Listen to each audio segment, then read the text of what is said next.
The 2004 NBA draft. Well, if there's anything this draft was remembered by, it's all the high schoolers selected. So we can say that prep to pro was the theme of this draft. Here's a look at the prep to pros for this draft. And yeah, I've never heard of this phrase either, but it was a thing back then. This high school class was considered the best since the 1979 class, which included players like Ralph Sampson, Wiggins to Sampson, James Worthy, now the ball in low to Worthy. Worthy down the middle. Finger roll is on the way. Beautiful. Dominique Wilkins, 19-footer. No.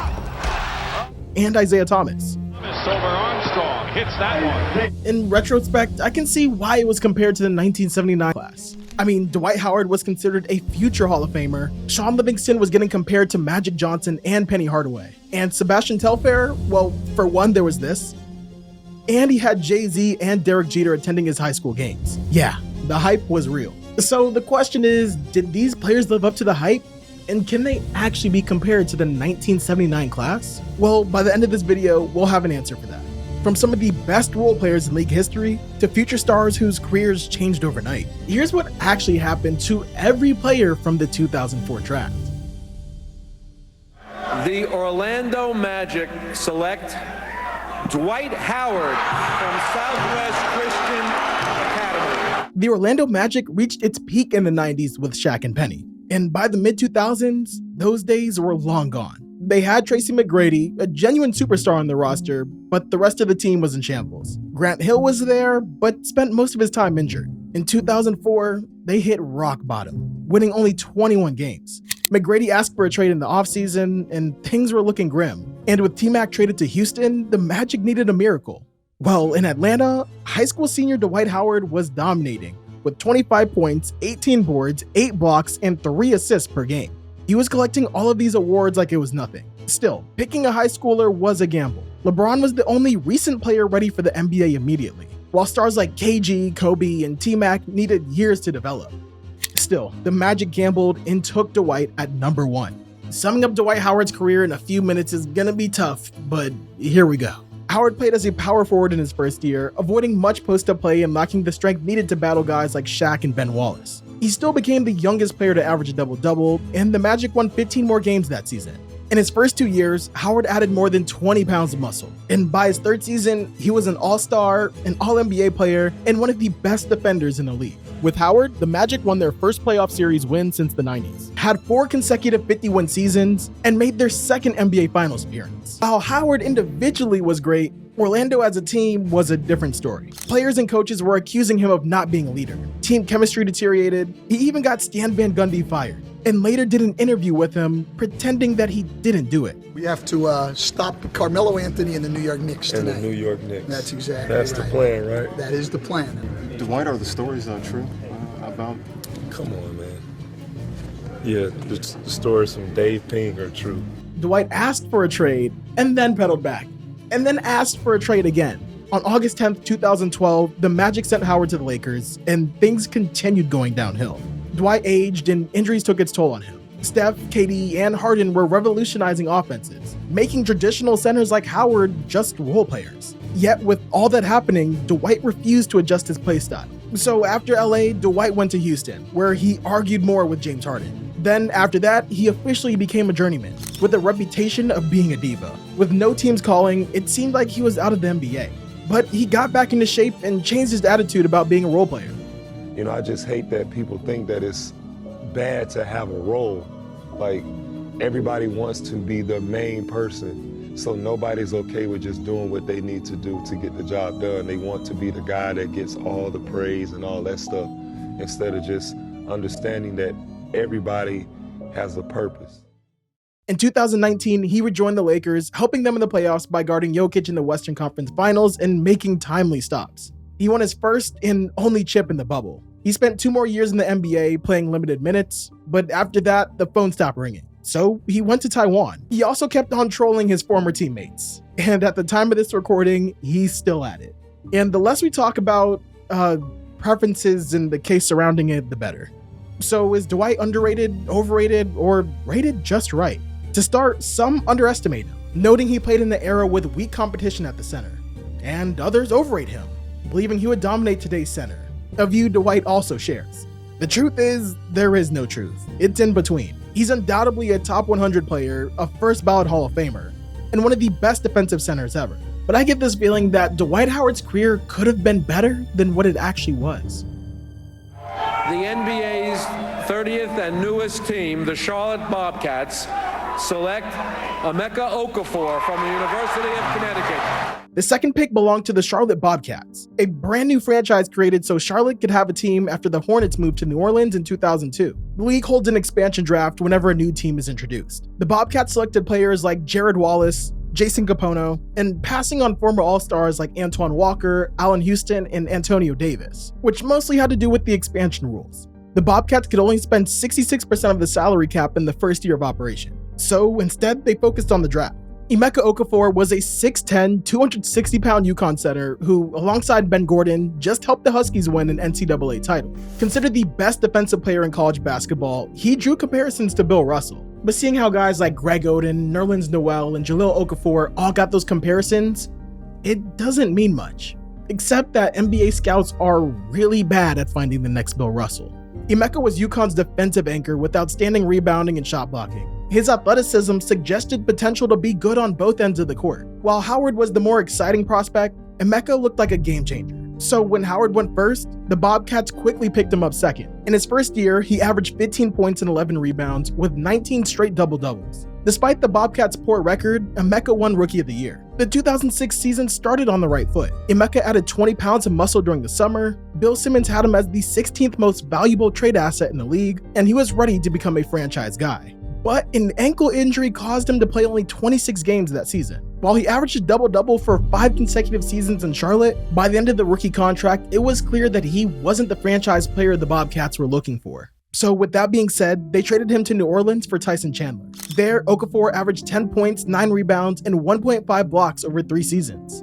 It didn't work out there, and he was traded to the Wizards next.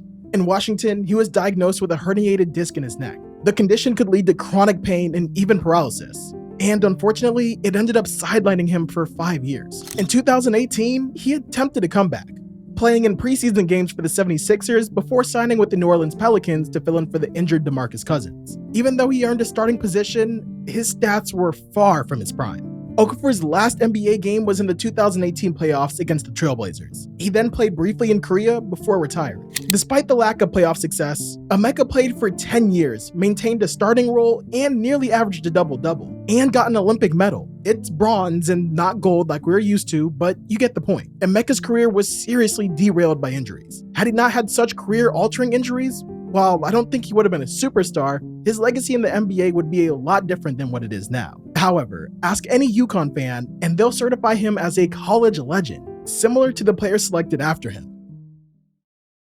Guys, the NBA Finals are here, and if you're anything like me, you've been watching all the games you can, eyes glued to the screen with your phone on airplane mode. And of course, talking crazy to all your coworkers about why you think the Mavericks are going to win it all. Well, our sponsor for today's video, Underdog Fantasy, wants to help you keep the fun going during the playoffs and in the summer, with Underdog Fantasy's Pick'em game and draft. The easiest place to play fantasy sports. Okay, here's how it's done. Download the Underdog Fantasy app, sign up using code LOCKDOWNK, head to the Pick'em lobby. Also remember, this doesn't have to be basketball. This can be any of these sports shown here, which will keep you in the game during the offseason. Pick at least 2 players from at least 2 different teams for your Pick'em entry, and pick if they're gonna have higher or lower of any stat shown. And if I were you, I'd choose a special pick as one of them if available. Track the players in your lineup, and if your picks hit, you can win up to 100 times your money in a single night. You can play Underdog's Pick'em game in over 30 states too. Just check out the map here to see if Underdog is available where you live. Download the Underdog Fantasy app today. Get up to $250 in bonus cash on your first deposit, and receive a special Pick'em in your Pick'em lobby when you sign up using this promo code LOCKDOWNK. Get in on the fun while the playoffs last. That's promo code LOCKDOWNK only at Underdog Fantasy. Now, back to the video. The Chicago Bulls select Ben Gordon from the University of Connecticut. Between 1998 and 2004, the Bulls had guys like Elton Brand, Tyson Chandler, Brad Miller, and Ron Artest. But even though they had all these players, they could never put a cohesive team together. That's why they were looking to make this draft a good one. Ben Gordon played 3 seasons at UConn, was a natural scorer, and was clutch. He was also pretty good defensively, especially considering his size. While he wasn't a defensive stopper, he still had a good rookie season, averaging 15 off the bench. That wasn't enough though for the Rookie of the Year, but enough for Sixth Man of the Year, which would make Ben the first and only rookie to win this award. Chicago more than doubled their wins from the previous year and reached the playoffs for the first time since Michael Jordan left. And so we thought the Bulls finally found the right guys and could make a real team. By his third season, Ben averaged over 20 points per game for the first time in his career, and the Bulls continued winning. The 2008 season wouldn't turn out to be their best one, however, they lucked out. They got the first pick, and as we all know, they selected Derrick Rose. With D. Rose handling the ball, Ben averaged nearly 21 a game and in the playoffs showed just how good he can be. In the first round, in a series with the defending champs, the Boston Celtics, that would go all the way to Game 7, he put up 24 a game, including the legendary 42-point Game 2 performance. And out to Gordon, closed by Allen. Gordon, that's a 3 over Allen. That's good! Oh, he is on fire! In the 2009 offseason, Gordon's contract was up, and surprisingly, he left Chicago for Detroit. In Gordon's words himself, they didn't even make an offer. So the Pistons went and gave him $50 million to come over to Detroit. But his minutes, numbers, and career as a whole would decline quickly in Detroit. He did have his swan song, a 45-point game, setting an NBA record shooting 9 for 9 from 3. First half point, Gordon takes a heat check. Take the lead. Ben Gordon contesting at the rim. Gordon shoots another. Gordon later played for the Bobcats, Magic, and Warriors, finishing his career with the Texas Legends in the G League. So overall, how did Ben's career turn out?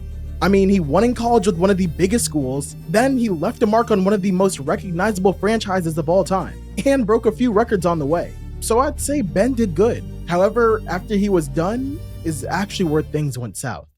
I knew I was depressed a little bit, but I didn't know like the level of depression. I didn't know like there was different levels of depression. I didn't know it was like a whole world. Like it's like a whole world you're going to.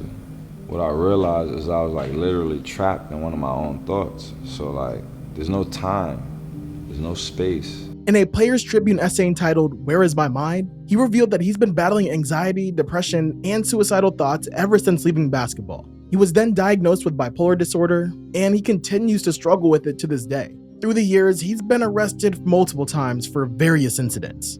Earlier in 2024, he was seen at the 20th anniversary of his NCAA championship, telling reporters, "I'm in a good place." The Los Angeles Clippers select Sean Livingston from Peoria Central High School. Oh, the Clippers, oh, the Clippers. History was never kind to you. The team spent the 2000s wasting prime years of talented players and missing the playoffs, so they needed some generational talent by this point. Enter stage left Sean Livingston, a two-time state champion, McDonald's All-American, and the #2 high schooler in the country. What really separated Livingston from other high schoolers was, well, one, his position. A majority of high schoolers drafted were centers and forwards, and two, his ceiling. Not many teenagers were getting compared to Magic Johnson. Sean's career got off to a rocky start when he dislocated his knee after just 11 games, sidelining him for 3 months. Upon his return, he suffered a shoulder injury, limiting him to only 30 games in his rookie season, where he averaged 7 points, 5 assists, and 3 rebounds. Despite being a bench player, he steadily improved his game as a passer and defensive player. In the 2006 season, the Clippers finally won a playoff series. And Sean made his mark by setting a then franchise record with 14 assists in the playoffs. Livingston finally became a starter in the 2007 season, and he was healthy for the first time until February 24th, 2007. I'm not gonna play the video, and if you want to look it up for yourself, you can. Just be warned. During a fast break, Livingston went up, and when he came down, he basically blew up his knee. Yeah, I dislocated my knee, my femur tibia, tore 3 out of 4 of my ligaments, tore 3 out of 4 of my ligaments in my knee. And yeah, man, just it was a whole, they basically compared it to a car crash. And of course, they was talking about the whole, amputation and all that. They threw that around early because of the, blood flow and all that. Once that was good, okay, I'm out the woods.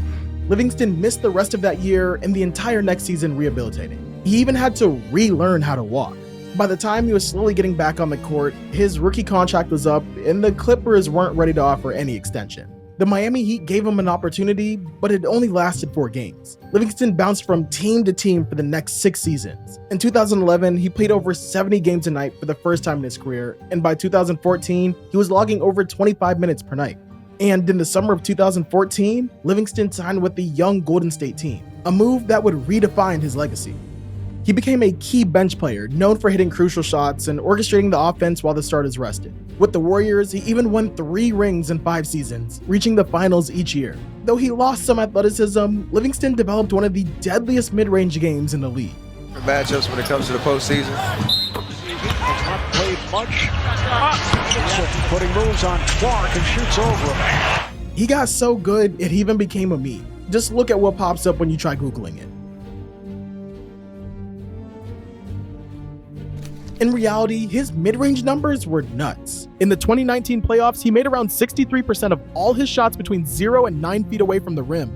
Insane. Livingston retired in 2019 with 3 rings. He worked for the Warriors front office and won another ring with them in 2022. He then left the Warriors front office in 2023 so he could focus on his family more. And currently, he's residing with his wife and kids in Las Vegas. He retired as a winner and one of the most recognizable role players in league history. It's interesting to think about, but this was actually the worst case scenario for Shaun Livingston's career. If he remained healthy, he could have been an all-star, possibly one of the top point guards in the league. Bill Simmons has been an advocate of Livingston for over 2 decades now. Just an awesome pro. He was such a good passer and he was so athletic and he was so smart. Just the intelligence he had made up for all the stuff he had lost by basically being on one leg. The fact that he played in more than 800 regular season and playoff games after his injury speaks a volume about how good of an athlete Livingston was. The Washington Wizards select Devin Harris from the University of Wisconsin.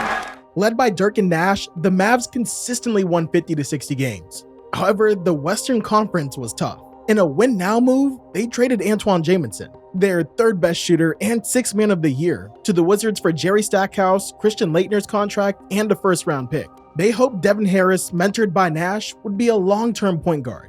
The plan was perfect, but their plan took a hit when they lowballed Nash and lost him to the Suns that summer. Devin's rookie year wasn't perfect. The Mavs were in a win-now mode, so starting a rookie point guard was out of the question. But Harris would continue to improve into the following season. By the Mavs' 2006 finals run, he had become a key ball handler and starting point guard. Despite taking a 2-0 lead, the Mavs suffered a heartbreaking loss to the Heat. In his 4th season in Dallas, he became a co-captain with Dirk, averaging over 14 points and 5 assists per game, showcasing his leadership and importance to the team.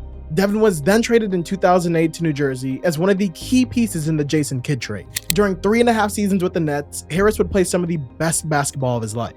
In his debut, he gave the Bucks 21 points in 21 minutes. The Nets missed the playoffs that year, but Harris promised to bring them back to the postseason. The 2009 season was a career year for Devin, who posted over 21 points a night. He made one of the craziest buzzer beaters known to man as the Harris Heave and made the All-Star team. Philadelphia by 1. Simmons gets it into Harris. Harris thought he was fouled. Harris scores! It appeared he got it off on time. Let's see. It's good. After his 3-year stint with the New Jersey Nets, he would then play for the Utah Jazz and Atlanta Hawks before returning to the Mavericks in 2013. And during his second tenure in Dallas, Harris thrived as the dependable scorer off the bench. He retired in 2019, primarily remembered for his time with the Mavericks, with the short stay in Denver being the exception. If the Mavericks' original plan actually succeeded, and Nash stayed to mentor young Devin, he might have become one of the best point guards in the league. But still, how many guards can say that they made the All-Star team and hold a Guinness World Record? 3.93 seconds. That is now the very first Guinness World Record for baseline to baseline. Today, he's still a part of the Mavericks organization to some extent, working for the Bally Sports Southwest as a TV analyst covering the team. NBA draft, the Atlanta Hawks select Josh Childress from Stanford University. The Atlanta Hawks struggled in the 2004 season, winning fewer than 30 games and failing to make the playoffs. In an effort to rebuild, they acquired Rasheed Wallace in a 3-team trade, which also netted them an additional pick in the draft. The Hawks faced further setbacks when their top 2 scorers departed at the end of the season. The glory days of the 90s, led by Dikembe Mutombo and Steve Smith, were a distant memory. Determined to turn things around, the Hawks entered the draft with 5 picks. They selected Josh Childress from Stanford, a versatile player known for his scoring ability and reliable shooting. And with 5 picks and all of this young talent, how did the Hawks do? They got historically worse. In 2005, they won only 13 games, tied for the 9th worst in NBA history with the '93 Mavericks. However, the rookies, including Childress, showed promise. Over the following 3 years, Childress was consistent while substantially improving his efficiency. He shot an impressive 57% from inside the arc, 40% from beyond it, and nearly 80% from the charity stripe, establishing himself as a dependable scorer. In the final year of Josh's contract, the Hawks finally reached the postseason. With a promising foundation in place, the team appeared to be ready to make noise in the less competitive Eastern Conference. The team offered Childress a 5-year, $33 million contract, which would pay him above league average at the time. But he turned it down. He surprised many by opting for a $20 million 3-year deal with Olympiacos in Greece, where he would end up earning more. That's about a 3-year, $33 million contract in the States. Childress initially struggled to adapt to the EuroLeague. The lifestyle was very different from the NBA. He even told this to ESPN, quote, "I played for one of the biggest clubs in Europe. We didn't stay at the best hotels, and we flew commercial 9 out of 10 times. It's more military style. There's no getting tired," end quote. Childress later returned to the NBA with the Phoenix Suns, but he would only last for 88 games with them. He had brief stints with other teams, but by 2014, his NBA career had come to an end. Childress continued his basketball career in Australia and Japan, where he, despite some fights and on-court incidents, became a scoring champion. After 15 years in professional basketball, he decided to become, what else, a real estate developer. He's also an investor in the East Asian Super League, a rapidly growing basketball league in East Asia. Childress did have talent and had a decent little run in the league. He definitely could have been bigger in the States, however, he went for the money instead. The Phoenix Suns select Luol Deng from Duke University. Luol Deng, one of the most underrated players of his generation, and a heck of a pickup for the Bulls. No needless suspense here, the Bulls basically took 2 great players with their 2 picks. And their second pick, well, was even better than the first one. Okay, technically he wasn't drafted by the Bulls. He was drafted by the Suns, but was immediately traded to the Bulls. So what did the Bulls see in Deng that they didn't see in others? And was he the right pick? Born in what is now South Sudan, Luol Deng and his family fled to Egypt to escape the civil war. There, they met former NBA player Manute Bol, who taught Luol and his brother Aju how to play basketball. Deng continued to play in South London after his family immigrated there. And at 14, he moved to the US to attend Blair Academy with future NBA player Charlie Villanueva. For college, Deng enrolled at Duke, averaging 15 points as a freshman and helping the team reach the Final Four. And after 1 year, he declared for the draft. Deng joined the Bulls starting 5 immediately, averaging 12 points and 6 rebounds in 61 games before a wrist injury. Along with rookie Ben Gordon, he helped the team make the playoffs for the first time in 7 years and earned all rookie first team honors. Deng became known for his defense and from 2005 to 2008 averaged 17 points and 7 rebounds, securing a 6-year, $71 million extension. In 2010, the Bulls hired coach Tom Thibodeau, and Deng would see his minutes increase in typical Tibbs fashion. The choice to give Deng more playing time came with its potential benefits and its risks.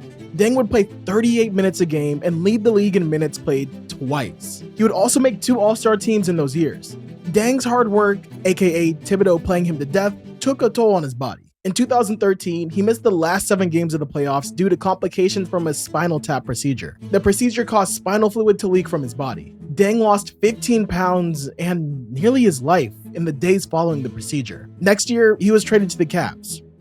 I wonder why. And then to the Heat, who were looking for a forward following LeBron's departure. In 2016, he signed a 4-year deal with the Lakers worth $72 million, which at the time was considered one of the worst contracts in NBA history. Not only was Deng a shell of his former self at that point, he'd played only 79 games total after signing that contract. He retired in 2019, but continued receiving money from the Lakers until 2022. Deng's legacy was somewhat tarnished by his decline in performance post-Miami and his controversial Lakers contract. However, he remained one of the generation's most underrated players, consistently contributing 15 points per game and exceptional defense. Despite late career challenges, Deng's overall impact and earning over $150 million shouldn't be overlooked. And since retiring, Deng has built a successful real estate portfolio worth around $125 million. He also runs the Luol Deng Foundation, helping the less fortunate in the UK, US, and Africa. The foundation recently built 2 outdoor courts at Juba University in South Sudan, named after Manute Bol, who taught Deng basketball. The Toronto Raptors select Rafael Araujo. Rafael Araujo, a Brazilian-born player who came to the US to study at Arizona Western Junior College. After 2 years, he transferred to BYU, where he would help his team make back-to-back NCAA tournament appearances. Araujo had a solid college career, But why was he selected so high? A lot of people were surprised with the Raptors' choice. I mean, just listen to the commentators. I am surprised because he doesn't have a lot of leaping ability. He's not a great athlete. He doesn't have a great back to the basket game, but he's big, strong, and physical. He can play right away, and he's a very good passer, but you could have gotten him later. Just to make sure I heard this right, this man, A, can't really jump, B, his athleticism isn't all that, C, has no back to the basket game, and D, you probably could have gotten him later. And those weren't the only reasons to be concerned. In 2002, Araujo tested positive for steroids during the FIBA World Championship and was suspended for 2 years. So again, why was he selected so high? It was still the mid-2000s, and people were looking for big guys they could throw at Shaq, Duncan, and Yao Ming. Rob Babcock, the Raptors GM at the time, probably didn't think skill mattered as much for fives at the NBA level. Well, was he right? Araujo spent 2 years with the Raptors, averaging around 3 points and 3 rebounds, while shooting 36% from the floor. He got traded to the Utah Jazz in his 3rd year, which gave him another chance to prove that he belonged in the NBA. But he didn't fit into Utah's offense. After trying out for a few more teams, he went to play in China, before returning to his home country where he would play for the rest of his career. Granted, the Raptors had nobody to play center the year they drafted him, and Araujo did put up some decent numbers in college, but that skill didn't translate to the NBA. Not to mention who got selected next. As one Raptors Republic writer puts it, this was an L from the moment it was announced. NBA draft, the Philadelphia 76ers select Andre Iguodala from the University of Arizona. This man was the best small guard to ever play, a style icon, and one of the most influential ballers of his or any generation. But Philly struggled to put a solid team around him. They particularly lacked a second scorer who could also create his own shot. This forced Iverson to take on the bulk of the scoring, which is why he took so many shots. After a few lackluster seasons, it was time for a change. The player who looked like he could change all of this was Iguodala. Before becoming a top role player on one of the greatest teams of all time, Andre Iguodala was considered a potential star. He became a starter in his first season, showcasing mature defense and reliable offense. And Iguodala gelled great with Iverson. Finally, it's Iverson. Here are the Sixers down 7 again. Oh, a slam! Now remember, we've talked about this. Philly fans consider them one of the best duos in franchise history, only behind duos like Dr. J and Moses and Wilt and Hal Greer. Iggy was also a major high flyer back then. And personally, he should have won the dunk contest against Nate Robinson. Doing this, lady. That's it. Oh, please, y'all. When AI finally left, the Sixers aimed to turn Iguodala into a star and build a team around him, but he didn't grow into that role. Iggy had some good years post-AI, making all defensive and all-star teams, but never wanted to be a superstar. In 2012, a multi-team deal sent him to the Nuggets, where he helped them make the playoffs with 13-5-5 and faced the young Warriors team. He saw what he needed to see and joined the Warriors next year. He pulled a KD before KD pulled a KD. By then, Iguodala wasn't a potential star, but a star stopper. In 2015, he won Finals MVP for guarding LeBron and making key stops. And in 2016, he held KD to 40% field goal in the last 2 games of the 7-game series with OKC. And in 2019, he clamped down on the reigning MVP James Harden, who shot 31% when guarded by Iguodala. While it doesn't always appear to show on paper, Iggy was a key reason for the Warriors' success. Modern metrics like plus-minus highlight Iguodala's value. In the NBA Finals, he was the Warriors' best plus-minus, even ahead of stars like Curry and Durant. When he's on the bench, the Warriors often struggle to outscore opponents. Well, he's one of the main reasons we've got those 4 banners hanging up. He was, foundational piece of, what has been one of the great runs in NBA history. Iggy had an amazing career. From All-Star to Finals MVP, the big question now is, should he be in the Hall of Fame? For his coach Steve Kerr, it's undeniable. Quote, "To me, he's on par with Scottie Pippen as a defender. Unbelievably smart. He understands the game as well as anyone I've been around, Scottie included," end quote. But if you ask Iggy, he says no. Quote, "I'm not a Hall of Famer if you ask me. If you ask me, no. I think I was good, but like Kobe, LeBron, come on, man, I can't do that," end quote. The safest thing to say is that Iguodala was a Hall of Fame caliber player. He had all the tools, but didn't have a Hall of Fame career, sacrificing individual numbers for the team. In his retirement, like many players, he's hosting his own podcast with Evan Turner. He's also running his own $200 million venture capital firm with hopes of owning an NBA team someday. With the 10th pick in the 2004 NBA draft, the Cleveland Cavaliers select Luke Jackson from the University of Oregon. After LeBron revitalized the Cavs, they aimed to build a contender around him. With LeBron keeping the team competitive, the Cavs made their only lottery pick during this era. Despite a draft class full of high-risk players, the Cavs prioritized a win-now approach, opting for a safer pick at the 10th spot. So they went with Luke Jackson. Jackson played at Oregon, and in his senior year, he averaged 21, 7, and 4, and shot nearly 50, 40, 90. He had decent size for a combo guard, and while he wasn't athletic, who needs athleticism when you have LeBron? Picked at 10, he was the highest Oregon pick since 1977. All of this looked good on paper, but in reality, it didn't quite pan out. Jackson only played 46 games in 2 seasons for the Cavs, averaging just under 3 points a game, and Cleveland got rid of him ASAP. He bounced to the Clippers, then to the Raptors, then Miami, and finally to the G League. He spent a couple of years playing overseas before retiring in the early 2010s. If the Cavs only could have had a higher lottery pick, they could have picked Iggy, but it simply wasn't meant to be. After retiring, Luke became a head coach for Northwestern Christian University, and in 4 years, he led the team to an 88-38 record, 2 conference titles, and 3 NAIA Division II tournament appearances. Currently, he's coaching the Pleasant Hill Boys Basketball Club. With the 11th pick in the 2004 NBA draft, the Golden State Warriors select Andris Biedrins from Latvia.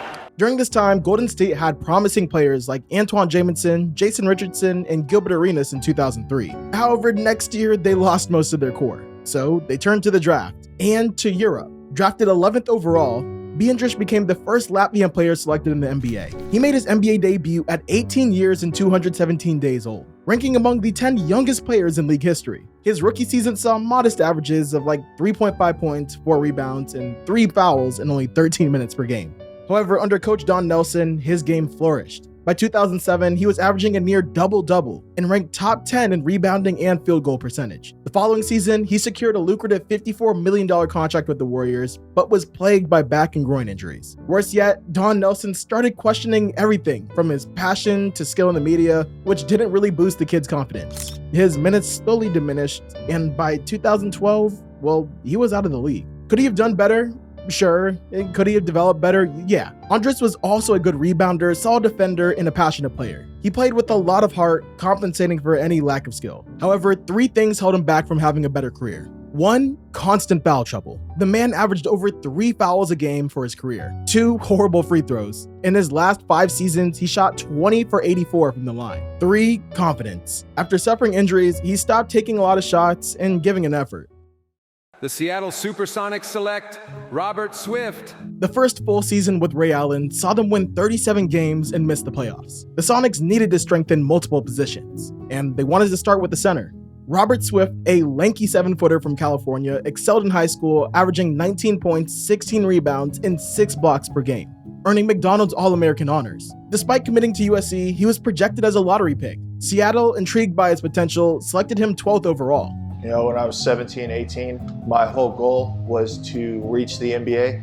If I had a chance when I was 18, why not take it? Unfortunately, there's nothing much to talk about his career. He spent 5 seasons in the NBA, appearing in less than 100 games overall, mostly battling injuries and depression. The last preseason game in Seattle versus the Kings, the day I got announced as starting center for the year, I tore my ACL. I had to sit out the rest of the year. In certain seasons, he spent more time in the tattoo parlor than on the court. In 2009, Swift was waived by OKC. He ended up in the D-League, then in Japan, and he didn't stick around for too long anywhere. Although he earned over $11 million during his career, Swift spent all of it on his family, friends, child support, and overall some questionable decisions.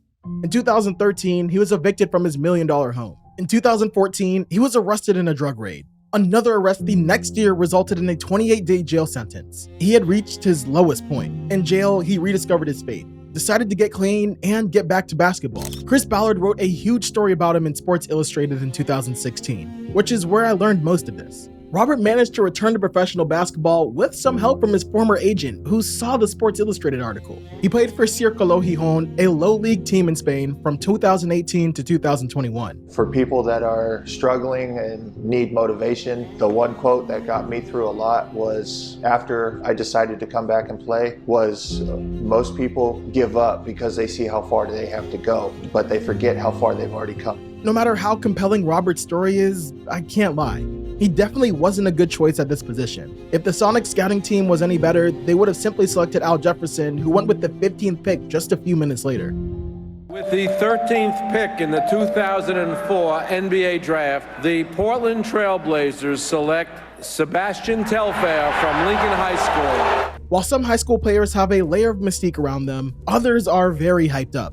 And then there's Sebastian Telfair. Before even getting near an NBA roster, Telfair was having Derek Jeter and Jay-Z attend his games, posing on magazine covers with LeBron, and signing multi-million-dollar deals with Adidas. His high school career was legendary, winning 3 state titles, ranking as the second best playmaker nationally, and even defeating his own cousin, NBA All-Star Stefan Marbury, in a real-life he-got-game one-on-one showdown. Originally committed to the University of Louisville, Telfair's decision to jump straight to the NBA was influenced by a tragic shooting in his neighborhood.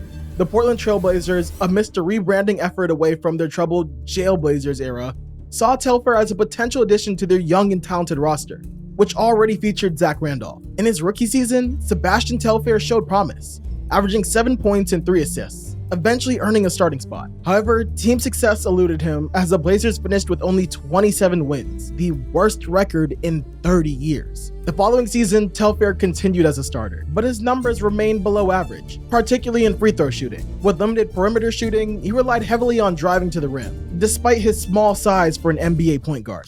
After 2 seasons, he was traded to Boston, where he stayed for a year, to little fanfare. At this time, Telfair began encountering legal troubles, often. By the mid-2010s, Telfair had become a typical NBA journeyman, having played for 7 teams in as many years. In 2014, he joined the Thunder, aiming to fill the void left by Westbrook's injury. Despite decent stats, the team struggled when he was on the court, being outscored by over 12 points per 100 possessions. After just 16 games, the Thunder released him, marking the end of his NBA career. Telfair continued playing in China before retiring in 2017. However, his off-court troubles persisted, leading to a 3.5-year prison sentence in 2019 for weapons possession and a guilty plea to fraud charges in 2023. He was also one of the 18 former players involved in the NBA healthcare scam. With the 14th pick in the 2004 NBA draft, the Utah Jazz select Chris Humphries from the University of Minnesota. Before focusing on basketball, Chris Humphries was the #1 ranked swimmer in the country. As a kid, he would regularly beat guys like Michael Phelps. However, in middle school, swimming became boring, so he turned to basketball instead. A standout high school player, he played 1 season at the University of Minnesota, earning Big Ten Freshman of the Year while leading the conference in scoring and rebounding. Humphries was selected 14th overall by the Jazz, who were rebuilding post-Stockton and Malone. In all honesty, Humphries' first 6 seasons in the league was nothing to run home about. It wasn't until he joined the then New Jersey Nets in 2010 when he really started playing well. In 4 seasons with the Nets, he put up nearly 10 points and 9 rebounds. His best season came in 2012, where he averaged 14 and 11. After that, his career declined a bit, and he played for 4 different teams before retiring in 2019. In 800 games in the NBA, he played 18 minutes a game, came off the bench, grabbed some rebounds, and gave you some buckets. He played for 13 years and made over $60 million. A good but unremarkable career. And in 2023, Humphries opened a fast food restaurant in his home state of Minnesota, Dave's Hot Chicken. With the 15th pick in the 2004 NBA draft, the Boston Celtics select Al Jefferson from Prentice High School. If you ever looked at any list of top players that never made an all-star team, Al Jefferson is usually on it. The league in 2004 still resembled the old NBA more than today's game, making Jefferson, with his excellent back-to-the-basket skills, a perfect pick. Boston selected Al not just for his old-school play, but because as a high school senior, he averaged 42 points, 18 boards, and 7 blocks. Essentially a 6'9" Wilt Chamberlain at the high school level. Al committed to Arkansas, but declared for the draft instead. Although he showed promise in his first few years, Jefferson's breakout came in the 2007 season after shedding 30 pounds, improving conditioning, and overcoming injuries. He averaged 16 points and 11 rebounds, finishing in the top 10 for rebounding. Despite the Celtics' awful season, Jefferson's stock was high. making him a crucial part of the KG trade to Minnesota. He played well there until an ACL tear in 2009. Traded to the Utah Jazz in 2010, he led the team in scoring and rebounding, helping them to playoff appearances. In 2013, he joined the Bobcats. He averaged 22 points and 11 rebounds and made the All-NBA third team, the first in Bobcats history. He later moved to Indiana as a veteran mentor and had a brief stint in China before retiring in 2019. Jefferson flew under the radar on small market teams during losing stretches, never getting the recognition he deserved. He averaged at least 17 points and 9 rebounds per game over 7 years, but never made an all-star team. His offensive skills were strong, but he never had the opportunity to play for a top team. And in retirement, Al stayed near the game by playing in Ice Cube's Big 3 League, and in 2023, there was some chatter about him joining the Indiana Pacers coaching staff. I guess we'll see in the future if that ever happens. The Utah Jazz select Kirk Snyder. Kirk Snyder played college ball at the University of Nevada and led the Wolfpack to its first Sweet 16 in the NCAA tournament in 2004. The Jazz took him at pick 16, partly because Sloan preferred players with some college experience. Snyder was stuck in Utah for just 1 year, and admittedly had one awesome highlight. Will be this. Yo! Over the next 3 years, he would play for the Hornets, Rockets, and Wolves. While he was a solid scorer, Snyder never developed any other skills, nor did he glue with the rest of the team. Snyder has stints playing in China and Russia before retiring at 28 years old. He did have some troubles with the law, but he later settled down. He has 5 kids with his wife Haley, 2 of whom may be the next pro hoopers of the family. With the 17th pick in the 2004 NBA draft, the Atlanta Hawks select Josh Smith from Oak Hill Academy. The average fan, especially the average Clippers fan, likely remembers Josh Smith for his insane performance in the 2015 conference semis, where he helped the Rockets upset the Lob City Clippers and advance to the conference finals. Y'all all basketball players, yeah. Y'all all hoop. I'm that nigga, right? Yeah. Yeah. Ironically, he was one of the worst three-point shooters of all time.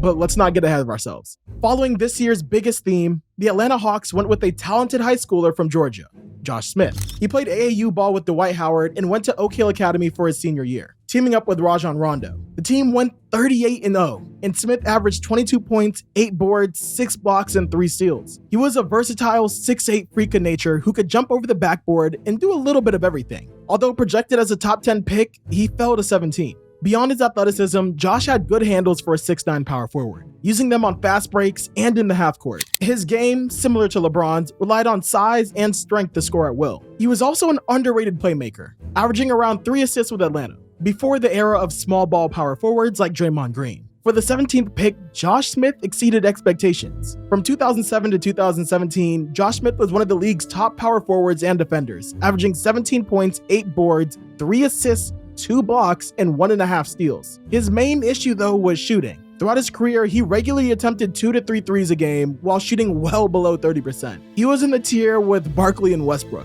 guys who couldn't really shoot from outside but still did it anyways. However, Smith was one of the best dunkers in the late 2000s, competing with stars like Kobe, T-Mac, Vince Carter, and LeBron James. And he had a memorable impression in the slam dunk contest. Despite the analytics era not being kind to him, Josh Smith had a great career and will probably be remembered as one of the best Hawk players of all time. With the 18th pick in the 2004 NBA draft, the New Orleans Hornets select J.R. Smith from St. Benedict's Prep. J.R. Smith's career has to be one of my favorites out of all these players. One moment he would make like 5 impossible threes in a row, and the next he would miss a wide open jump shot. James to Smith, little fake. In spite of receiving multiple college offers, JR hired an agent and decided to go straight to the league, simply because his family could use the money. JR played surprisingly well in his rookie season, eventually earning a starting spot and averaging 10 points and 2 rebounds and 2 assists. However, his shooting was poor, under 40% from the field and under 30% from 3. In his sophomore year, he clashed with coach Byron Scott, struggled with shot selection and defense, and fell out of the rotation. In 2006, he was traded to Denver and found a better fit as a 6-man, contributing to the 2009 Nuggets team that reached the Western Conference Finals. During the lockout, he played in China on a $3 million deal, but was fined over $1 million for missing practices. Yeah, just JR doing JR things. Returning to the NBA, he joined the Knicks and would do stuff like this. Smith against LeBron. Oh, slid right by him. Which led him to winning the 6th Man of the Year award in 2013. Later, he signed with the Cavs, thriving as an impossible shot maker alongside LeBron, Kyrie, and Kevin Love. Smith was a reliable scorer in the 2016 finals, but became a meme in the 18 finals for running out the clock, thinking the score was tied after grabbing a crucial offensive rebound. He had a 16-year-long career, retired with 2 rings, and was part of one of the most historic comebacks in sports history.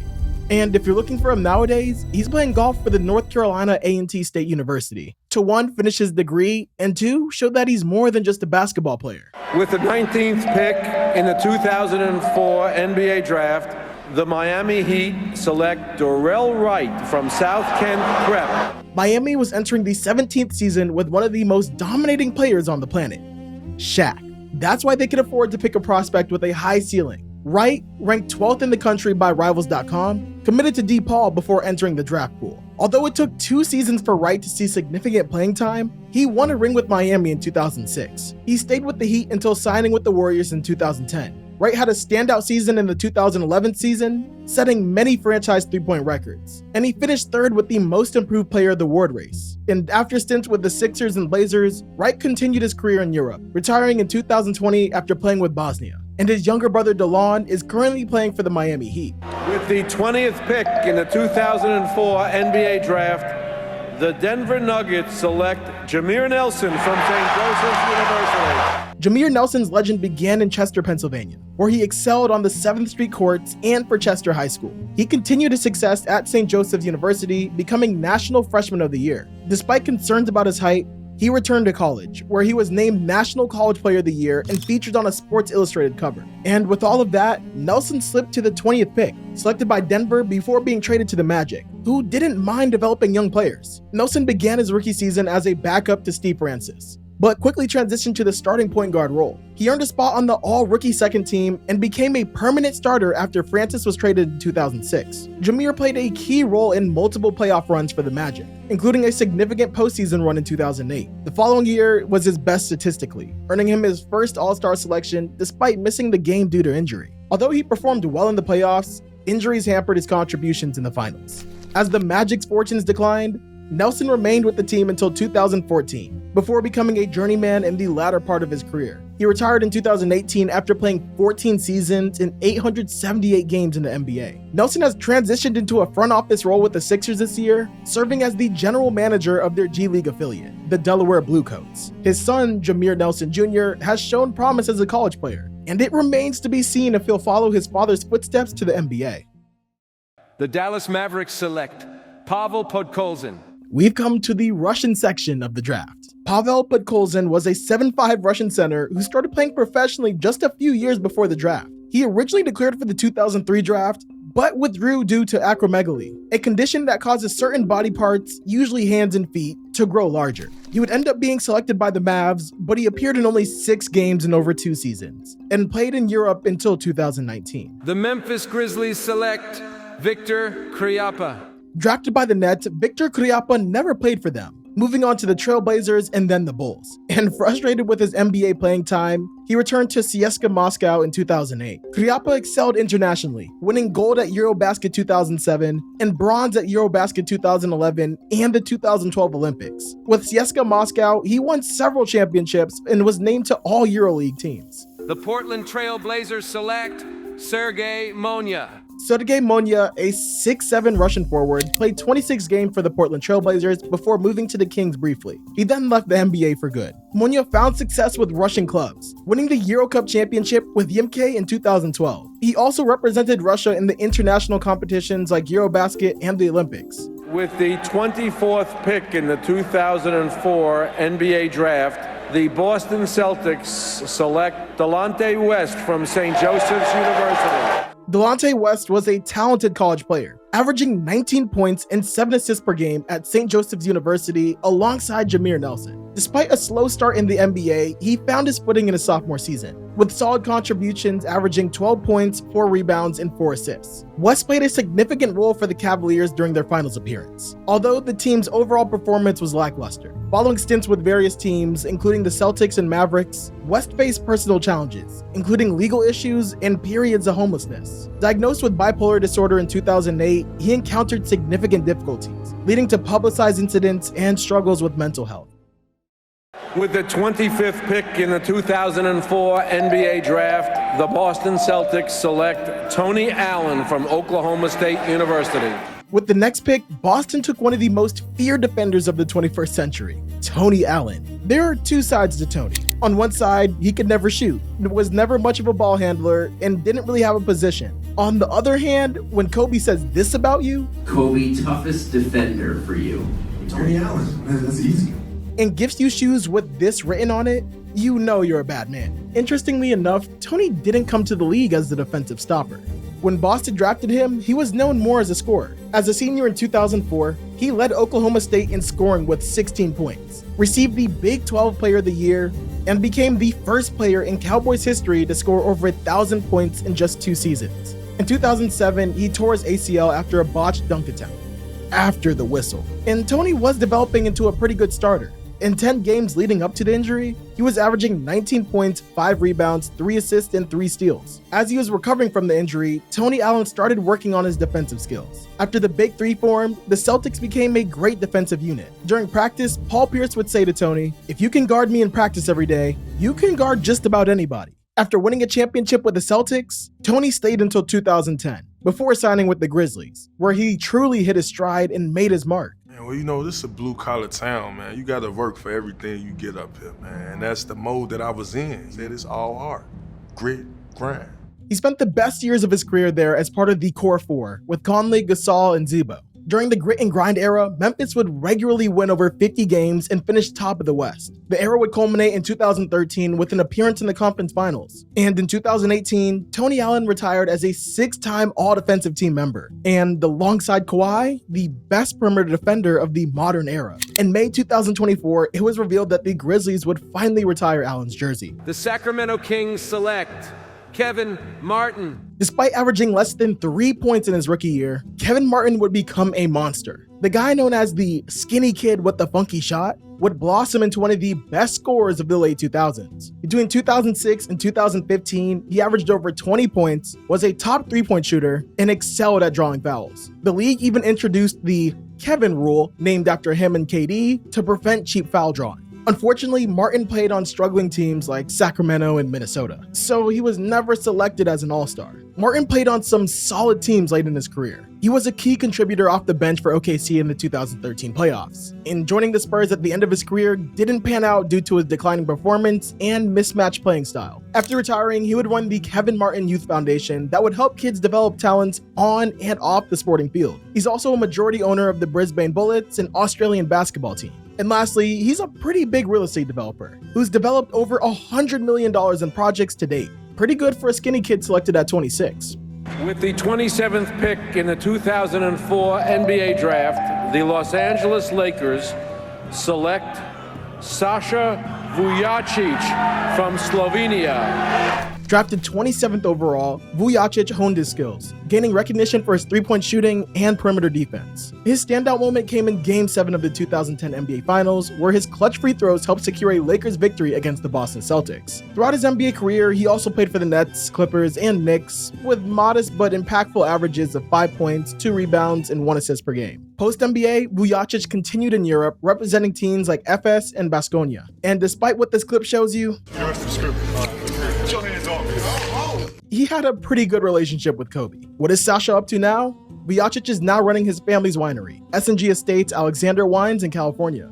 The San Antonio Spurs select Beno Udrih. The first round, second to last pick was actually the first guy from this draft to win a ring. Joining the Tim Duncan-led Spurs, who already boasted 2 rings, Beno brought value to their core. Coming from Slovenia, Beno embarked on a professional career at just 15 years old, showcasing early promise in the Slovenian league. As a rookie, he backed up Tony Parker, aiding the Spurs' second unit with scoring and playmaking, getting him rings in his first and third season. Subsequently, Beno thrived with the Kings, averaging 12.5 points, 5 assists, and 3 rebounds over 4 years before traversing several NBA teams. After going back to Europe for a year and retirement, Beno transitioned into coaching, currently leading the Wisconsin Herd, the Bucks G League affiliate. The Indiana Pacers select David Harrison.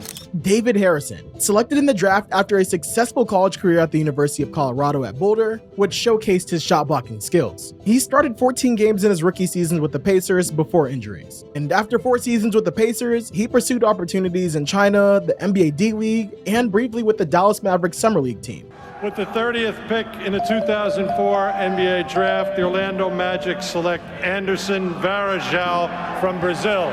Varejão was selected 30th overall in the 2004 NBA draft by the Orlando Magic, but was traded to the Cavaliers before the season began. Known for his energetic playing style, rebounding, defense, and get-it-done attitude, Varejão quickly became a fan favorite in Cleveland. He played a crucial role in the Cavaliers' 07 run to the finals and was an integral part of their consistent playoff appearances during the LeBron James era. The only problem with Anderson was that he could never stay on the court. He was a member of the 2015 Cavs who lost to the Warriors, and he was a member of the 2016 Warriors who lost to the Cavs. Tough luck at its finest. In 2017, the Golden State players voted to give the Brazilian center a 2017 ring, even though he played just 14 games with them. Varejão retired in 2021, and in 2023, the Cavs hired him as a player development consultant and global ambassador. With the 43rd pick in the 2004 NBA draft, the New York Knicks select Trevor Ariza. Ariza, who was often viewed as a journeyman, is nonetheless regarded as one of the best role players of his generation. His career highlights included a crucial role in the Lakers' 09 championship, and consistent contributions to the Rockets during their playoff runs. Trevor Ariza, a reliable 3-and-D player, was an irreplaceable part to 10 different playoff-bound teams throughout his career. Not a lot of players can say that. Trevor's son, Taj Ariza, is a 4-star recruit and is currently playing for St. Bernard High School. He's received offers from schools like Kansas, USC, and UCLA, and has a solid chance of playing in the league someday. With the 50th pick in the 2004 NBA draft, the Dallas Mavericks select Vasilis Spanoulis. When you look at his NBA career on its own, Vasilis Spanoulis was nothing more than a footnote in basketball history. He was selected in 2004, didn't play until 2007, and appeared in 31 games, averaging less than 3 points while shooting 32% from the floor and 17% from 3. With stats like that, you'd think this was some trash player, right? Well, not really. Spanoulis is considered one of the best players in European history. He was a FIBA World Cup champion, a Triple Crown winner, a 3-time EuroLeague champion, and a 7-time Greek Basket League champion, among many, and I mean many other achievements. You have to scroll to see everything this dude has won. Spanoulis, actually nicknamed the Kobe of the EuroLeague, has earned the admiration of NBA superstars like Giannis and Luka, with Luka even wearing the numbers 7 and 77 in homage to Spanoulis. So, did this draft live up to the hype? No. Not really, if we're being honest. The high school class of 04 did have an incredible amount of talent, but when we compare it to the 1979 one, it didn't turn out nearly as many All-Star and All-NBA players, let alone Hall of Famers. Nonetheless, a lot of these guys turned out to be great role players, starters on championship teams, and underappreciated All-Star snubs. So while you'll never hear the 2004 draft mentioned as one of the best ever, don't forget that it did have some unpolished gems.